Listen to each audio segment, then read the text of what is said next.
morning, my name is Daniel Shirey. Before I start, I have a quick question for you all. Could I have anybody who's played Russian roulette raise their hand? When you say Russian roulette? Russian roulette, like the gun game. the gun game, yeah. No one, right? Why not? I like life. It's too risky, right? Even though you have a 1 in 6 chance of dying, you have a 5 in 6 chance of success. But still, it's too risky. Nobody wants to do it. Anybody that you know has done it, you kind of call an idiot, right? 1 in 6 people who play Russian roulette theoretically die. 1/2 of people who attend college do not pass, do not get a degree. If I could have 1, 2, 3, 4, 5, 6, 7, you all stay seating. 1, 2, 3, 4, 5, 6, 7, 8, you all please raise your hands. And then if I could have the rest of you all stand up and also raise your hands. This class represents the average graduating high school class. All those that are sitting did not go on to attend college. Or the ones that are sitting that do not have their hands raised did not go to college. The ones that are sitting that do have their hands raised went to college but do not get a degree. Those that are standing with their hands raised represent those who will attend college and will get a degree. It's kind of crazy to think about, right? You wouldn't play Russian roulette because you only have a 1 in 6 chance of dying. But everybody goes to college even though you have a 1.5 chance of dropping out. If I could have everybody stay standing. That is standing. But I could have this row stay standing, this row sit down. Everybody that was raising their hands, please put those back up. Same situation, EKU's freshman class of 2014. Only 30% of those freshmen graduated within 4 years. Now, that's gone up slightly. I think it's about 32 or 33%. But did you all know the risk before you started going to college? Anybody tell you of the risk? Y'all can sit down. Thank you.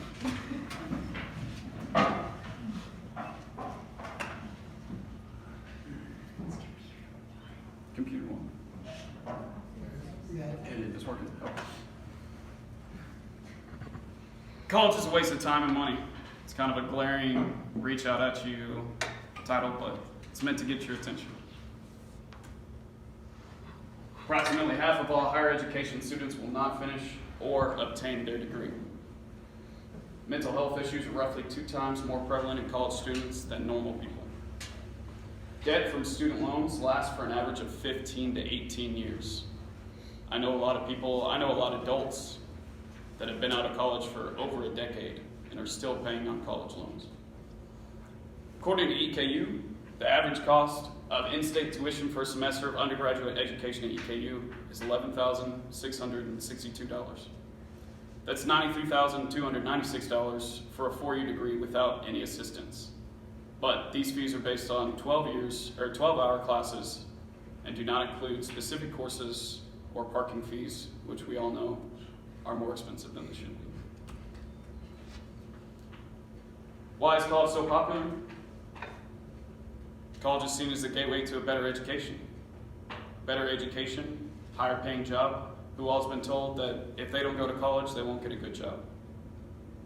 Pretty much everyone, right? That's why you're here. Anybody go to college just for fun? Most of them already dropped out.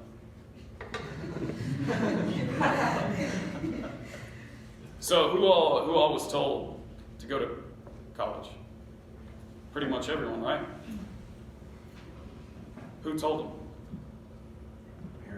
Parents, teachers, counselors, other friends that are going to EKU and they want them to come stay in the same dorm, right? Anybody tell you not to go to school?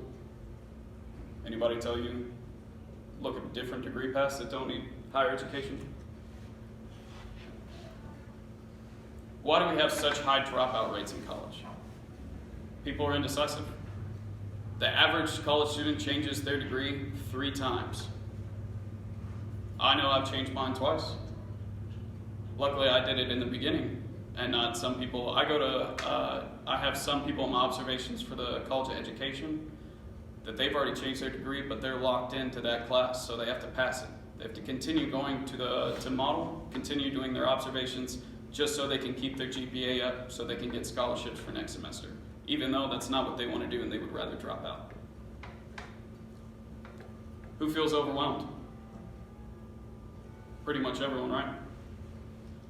Feel like you're kind of suffocating under homework and work and going to school and driving back and forth? Some students just can't afford it. They can't get the loans, they can't continue to come back to school, so they drop out, they start waiting tables, and they kind of get locked into it.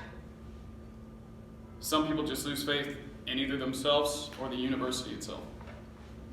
They don't feel like getting a degree is worth the time and effort that they're putting into it, or they don't feel like that they are personally able to continue doing it. I know when I first started going to EKU, it was 2013. I only did a semester, and I stopped going to 2 of my classes just because I didn't feel like I would be able to pass it. I didn't know that I could drop those classes and not pay any money. So I just stopped going.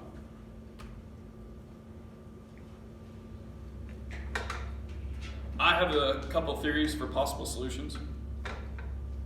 We could restructure public education. Who feels like the high school degree is worth anything? Certainly not employers. So maybe if we restructured high school, middle school, and put them more towards getting a degree, or more towards getting a good job and less towards the purpose of succeeding in college, maybe the high school degree would be worth more, and we would have more people just going straight into the workforce and making more money than they would have otherwise if they dropped out and had those 10 to 18 years of student debt lingering. I would like to realign career paths. Before I came back to EKU in the 4 years that I was absent, I spent time in the Marine Corps. For 6 months, I went to school to be a network engineer. Now, I could have got out of the Marine Corps, became an independent contractor, and made about $80,000 starting off. I didn't do it because I kind of hate computers, but it's just what I ended up being stuck in. But through that 6 months, I got the equivalent of certificates that will allow me to make more money than people going to 4-year schools. So if we have a higher emphasis on those specific certificate paths instead of going to 4 years, which who all here thinks that having more education is better than more money? A little bit, right? I would also like to find a better way to fund public education. So maybe 2 years of civil service equals 2 years of paid schooling. I'm not saying join the military. I'm not saying that you have to go out and do stuff, but maybe give back to the community, work at the DMV, park ranger, meter maid, something for 2 years helping out your community, and the government would pay for your school. And maybe that would also decrease that amount of debt and decrease the amount of people that have to work 40, 50 hours while they're in school. I think the schools themselves should have a higher attentiveness in reaction to mental illness. If you are 200% the amount of mental illness probability, I think there's something going on, and I think there should be more attention paid to it. These are my sources. A lot of them came from EKU themselves or papers that have been published. The government didn't actually start collecting data about college until the mid-1990s. And college has been around for centuries. So it's kind of crazy to be faced with that information that nobody's really been paying attention to students or college at a serious level with all the consequences. Does anybody have any questions for me? Yes, ma'am. So, if you think college is